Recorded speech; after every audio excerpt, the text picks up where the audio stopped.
Abraham, an Abraham junkie. I love you so much. I read your books.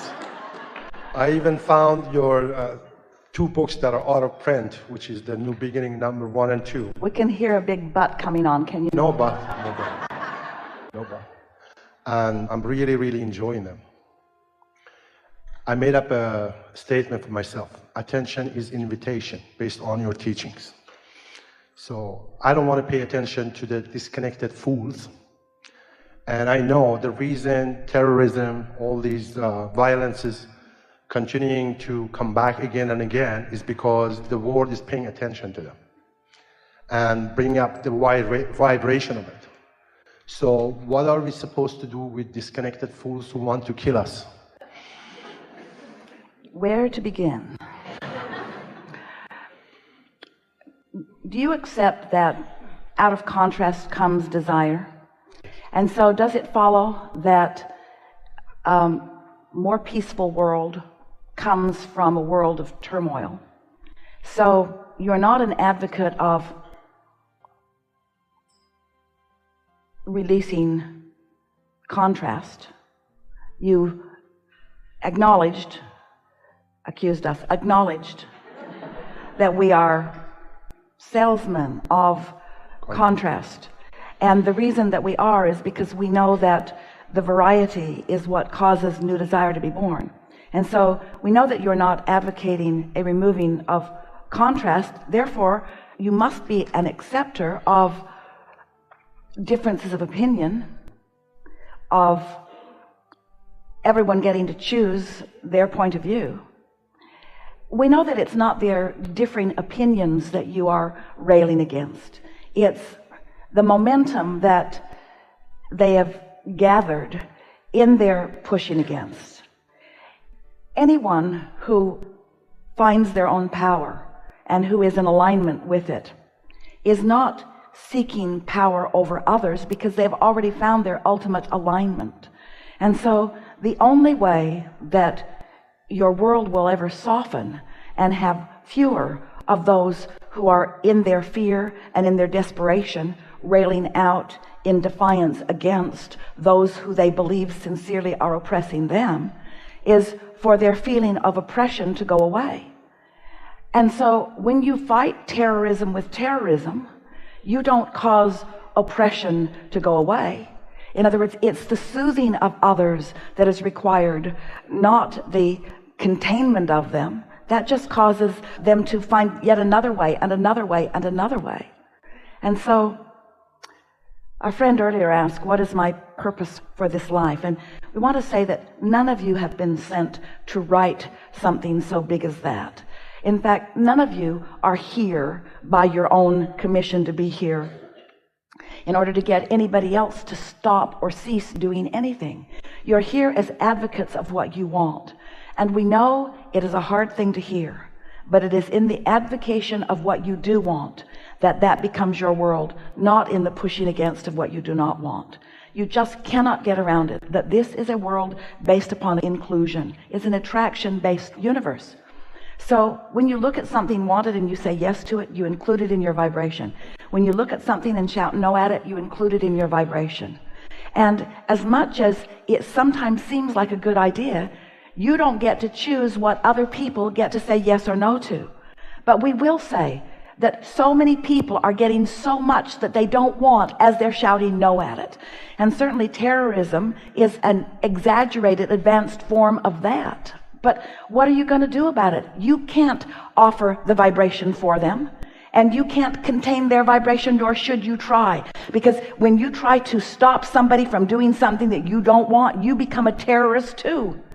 You become one who is then pushing against them. And who gets to decide who's the right one in the pushing against? Because it never works for anyone, you see. And so, what to do about it? You have to live your own life experience. You have to find your own alignment and understand that when you do, that only that which is a vibrational match to who you are can come to you. I was not thinking of personal safety. I was thinking of, we know, how do we deal with these people? Are anybody who wants to come here and become a disconnected fool? Or everybody comes here with the intention of joy? None of you intended to be out of sync with your guidance system.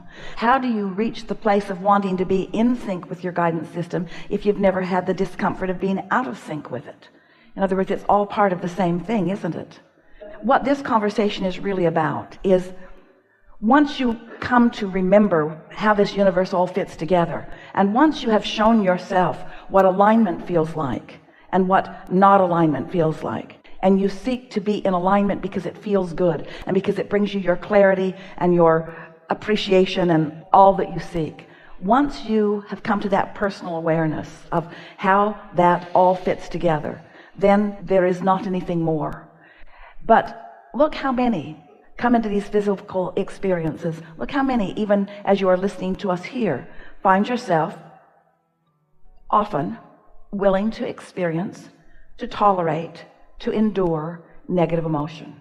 It's the endurance of negative emotion. It's the willingness to put up with a guidance system that's showing you that you've got resistance and not doing something about releasing it that causes law of attraction to add to the momentum of that negative resistance. It really is that simple. Thank you so much.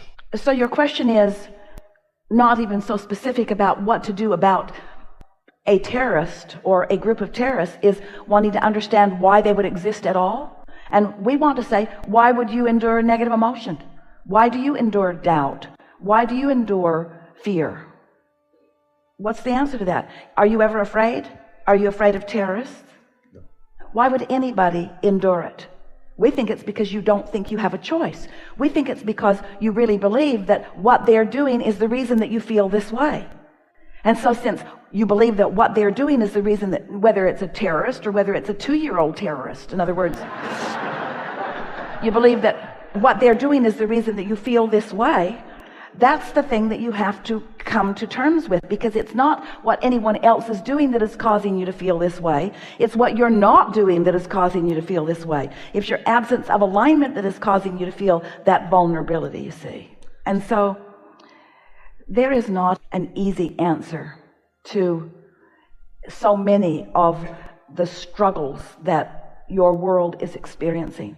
And it is annoying when you are in the midst of a situation that has you feeling negative emotion. It's annoying to hear anyone say, well, you just got to get over it, or you just got to focus yourself into another place. You just got to find a different way of looking at it, because when you're all caught up in it, the momentum of it feels like it requires some action. But it is our promise to you that 100% of the time, when action is offered from a place of vulnerability, from a place of not alignment, from a place of non-connection, that there will be a perpetuation of more of that. And you've got to step back far enough to understand that that is contrast that you all came forth willing to allow to be experienced, because if you don't know what you do not want, you cannot know what you do want. And so these are not the worst of times. These are the best of times.